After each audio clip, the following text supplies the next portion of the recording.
बिस्मिल्लाहिर्रहमानिर्रहीम। मुझे उम्मीद है आप सब लोग खैरियत से होंगे। आज मैं आपकी खिदमत में एक ऐसी वीडियो पेश कर रहा हूँ जिससे आपको अंदाज़ा होगा, आपको पता चलेगा, आपको इन्फॉर्मेशन मिलेगी कि एसी ख़रीदते वक्त आपको किन चीज़ों का ख्याल रखना चाहिए, एयर कंडीशनर ख़रीदते वक्त किन चीज़ों का ख्याल रखना चाहिए, और अगर आप डीसी इन्वर्टर एसी ख़रीदना चाहते हैं तो उससे मैक्सिमम सेविंग कैसे होगी, ये इंशाल्लाह आज की वीडियो में मैं आपसे शेयर करूंगा। चलिए आज की वीडियो शुरू करते हैं। सबसे पहले how to save maximum energy of your DC inverter AC and how to buy a new AC. चलिए, नया एसी खरीदते वक्त आपको किन चीज़ों का ख्याल रखना चाहिए। सबसे पहला है साइज ऑफ द रूम। आपको किस कैपेसिटी का एसी खरीदना चाहिए।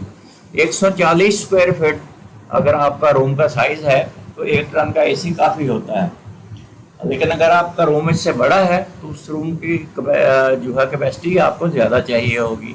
लेकिन फिर भी 12 बाई 12 के रूम में 1 टन का एसी काफ़ी होता है और आप 1 टन का एसी लगा सकते हैं, क्योंकि ये 144 स्क्वायर फीट बनता है और 1 टन की कैपेसिटी से सिर्फ 4 फुट ज़्यादा, 4 स्क्वायर फीट, तो लिहाजा ये काफ़ी होगा। फिर दूसरे नंबर पर है क्वालिटी। किस क्वालिटी का एसी आपको ख़रीदना है ये आप देख लीजिए, अपना बजट देखिए। मेरा मशवरा ये है कि अच्छे ब्रांड का एसी खरीदिए ताकि वो आपको अच्छी सर्विस दे सके। नंबर 3, एफिशिएंसी उस एसी की क्या है, या उसका एनर्जी एफिशिएंसी रेशो क्या है, EER क्या है उसका। जितना EER ज़्यादा होगा उतना ही वो ज़्यादा एफिशिएंट होगा और ज़्यादा एनर्जी सेविंग करेगा। फिर है सेफ्टी। आम तौर पर जो है एसीज़ के अंदर मुख्तलिफ फीचर्स होते हैं, तो आपने ये देखना है कि जो एसी आप ख़रीद रहे हैं वो आपकी मर्ज़ी के मुताबिक है, जो फीचर्स आप उसमें चाहते हैं वो उसमें मौजूद हैं, और दूसरा बिजली से बचाव के लिए कितनी सेफ्टीज़ उसके अंदर अवेलेबल हैं, बिजली की कम ज़्यादा होने के लिए। फिर नंबर 5 है कॉस्ट। जो एसी आप देख रहे हैं ख़रीदने के लिए, आप माइंड बना रहे हैं, उसकी कॉस्ट क्या है। फीचर्स के हिसाब से, अगर ब्रांड के हिसाब से उसकी कॉस्ट अगर ठीक है तो आप एसी खरीद सकते हैं, क्योंकि quality is always with respect to cost. फिर ये जहन में रखिए कि जो इस क्वालिटी का आपने एसी खरीदना है, अच्छी क्वालिटी का एसी खरीदना है, तो अच्छे ब्रांड का एसी खरीदना है, अच्छे फीचर्स के साथ एसी खरीदना है, तो उसकी कॉस्ट भी मुनासिब है। Number 6, after sale service. After sale service, उसके सर्विस सेंटर्स कहाँ कहाँ हैं। क्या आपके शहर में उसका आफ्टर सेल सर्विस सेंटर मौजूद है। ऐसा तो नहीं है कि अगर आपका एसी ख़राब हो जाए तो आपको 200 मील जो है वो कैरी करना पड़ेगा एसी, ठीक है, तो ये ज़रूर देख लीजिए। नंबर 7 है फिर वारंटी। वारंटी क्या है जनाब, अच्छे ब्रांड्स की जो वारंटी है उनसे कंपेयर कीजिए इस वारंटी को, ताकि आपको पता चले कि आप जो एसी खरीद रहे हैं उसकी वारंटी अच्छे ब्रांड्स के वारंटीज के साथ कंपेटेबल है। How to use DC. अगर आपने चले एसी खरीद लिया अब आपने, तो how to use DC inverter AC. जब आपने एसी लगा लिया है तो उसके फिल्टर्स रेगुलरली साफ़ कीजिए। ये फिल्टर्स को साफ़ करने के लिए मेरा मशवरा ये है कि एनवायरनमेंट के मुताबिक आप अपना इसका ड्यूरेशन सेट कीजिए। अगर तो एनवायरनमेंट का नीट एंड क्लीन है जैसे घर में होता है, तो फिल्टर्स जो है हफ्ते बाद 10 दिन बाद साफ़ किए जा सकते हैं। लेकिन फैक्ट्रियों में मैंने देखा है वहाँ धागे वगैरह होते हैं, बहुत बड़ी डस्ट भी होती है, लोगों का आना जाना भी रहता है, तो वहाँ पर ये फिल्टर्स बहुत गंदे हो जाते हैं, तो जल्दी गंदे हो जाते हैं, तो इनको जल्दी साफ़ करवाना चाहिए। फिर सेट द टेम्परेचर करेक्टली। आप अगर रूम को बर्फ़ खाना बनाना चाहेंगे तो ये आपकी एनर्जी सेव नहीं करेगा। एनर्जी सेविंग के लिए आप इसका टेम्परेचर, अपना सब टेम्परेचर सेट कीजिए जो कंफर्टेबल टेम्परेचर है, और कंफर्टेबल टेम्परेचर 26 डिग्री सेंटीग्रेड को माना जाता है। मैं थोड़ा तेज़ तेज़ बोल रहा हूँ ताकि ये वीडियो ज़्यादा लंबी ना हो और मकसद भी पूरा हो जाए। फिर क्लोज द कर्टन्स और ब्लाइंड्स। आप जब एसी चला लेते हैं तो कमरे के दरवाजे और खिड़कियां बंद कीजिए और उनके सामने पर्दे लगा दीजिए, कर्टन्स लगा दीजिए, ब्लाइंड्स लगा दीजिए, ताकि रूम की कूलिंग जो है वो लीक ना हो। Carry out preventive maintenance as per schedule. आप मुनासिब वक्त के बाद as per the room conditions और सफाई सुथराई की कंडीशंस उसकी प्रिवेंटिव मेंटेनेंस का ख्याल रखिए।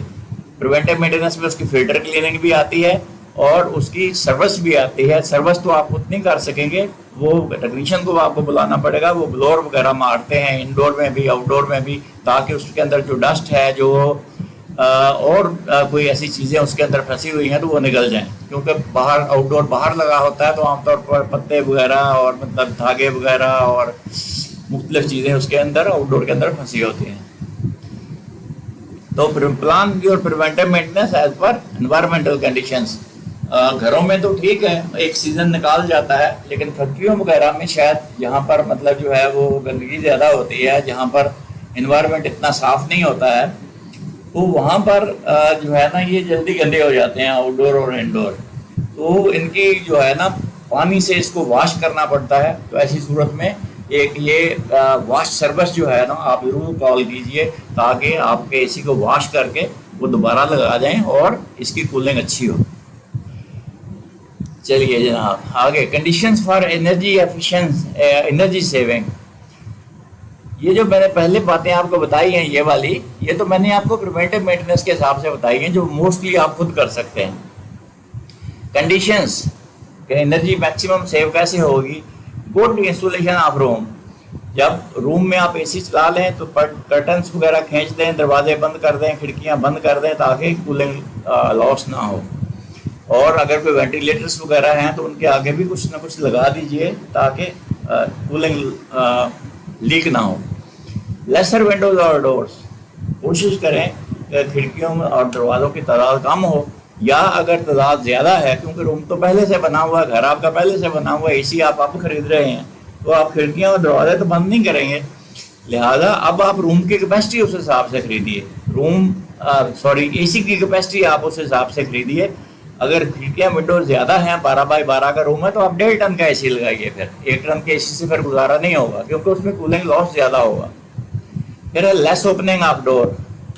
कोशिश कीजिए आपके जहाँ पर एसी लगा हुआ है उसका दरवाज़ा बार बार ना खुले, क्योंकि उससे भी कूलिंग लॉस होता है, कूलिंग लीक हो जाती है।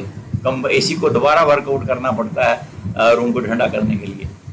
लेस लोड चेंज, कोशिश करें उसका जहाँ डीसी इन्वर्टर एसी आपने लगाया हुआ है उसका लोड जो है ना, या कमरे का टेम्परेचर बार बार चेंज ना हो। मसलन रूम के अंदर आप बैठे हैं, 1 या 2 बंदे बैठे हैं, कमरा ठंडा हो चुका है, बाहर से आए 5 बंदे गर्मी से गरम और अंदर आके बैठ गए, आपसे बातें करने लगे। अब कमरे का टेम्परेचर जो है वो बहुत बढ़ जाएगा, उसको दोबारा से पूरा वर्कआउट करना पड़ेगा उन 5 बंदों को भी ठंडा करने के लिए और टेम्परेचर को दोबारा सेट टेम्परेचर पर लाने के लिए। तो ऐसी सूरत में उसकी सेविंग बहुत कम होगी। AC should run at least 8 hours a day. कम से कम 8 घंटे एसी ज़रूर चलना चाहिए सेविंग के लिए, ताकि सेविंग आपको ज़्यादा से ज़्यादा मिले। अगर आप कमरे में आते हैं, आधा घंटा एसी चलाते हैं, फिर आप 2 घंटे बाहर चले जाते हैं, फिर आप 2 घंटे के बाद आते हैं और मतलब 15 मिनट एसी चलाते हैं, फिर बाहर चले जाते हैं, ऐसी सूरत में आपकी सेविंग नहीं होगी। क्योंकि ये याद रखिए, सेविंग उस सूरत में शुरू होती है जब एसी कूलिंग करके सेट टेम्परेचर के बराबर रूम टेम्परेचर ले आता है। उसके बाद है AC capacity installed as per room size. अगर रूम साइज के मुताबिक नहीं है, अंडर रेटेड एसी लगा हुआ है, तो ना ये कभी कूलिंग करेगा, ना ये सेट टेम्परेचर पर कभी आएगा, और ना इसकी एनर्जी सेविंग होगी। ये याद रखिए, एनर्जी सेविंग उस वक्त शुरू होती है जिस वक्त रूम का टेम्परेचर सेट टेम्परेचर के बराबर आने लगता है। ठीक है, अगर ये कंडीशंस मीट नहीं होती हैं तो आपको डीसी इन्वर्टर एसी नहीं खरीदना चाहिए। क्यों अपने फिर पैसे आप वेस्ट करेंगे, क्योंकि डीसी इन्वर्टर एसी महंगा है, नॉर्मली कन्वेंशनल एसी सस्ता है, फिर आप वही लगा लें, सस्ता एसी लगा लें। एनर्जी सेविंग नहीं होगी। एनर्जी सेविंग आप इससे भी नहीं कर सकेंगे अगर आपका ये कंडीशंस मीट नहीं होती हैं। ठीक है, मुझे उम्मीद है आज की वीडियो आपको पसंद आई होगी और आपके नॉलेज में इजाफा हुआ होगा। अगली वीडियो तक मुझे इजाज़त दें, लेकिन जाने से पहले मैं आपसे एक गुजारिश करना चाहता हूँ, اس ویڈیو کو لائک کیجئے، شیئر کیجئے دوستوں کے ساتھ، تاکہ علم کو پھیلانے میں آپ میری مدد کر سکیں، اور مجھے امید ہے آپ یہ مدد ضرور کریں گے۔ اگلی ویڈیو میں پھر ملیں گے، اس وقت تک اللہ حافظ۔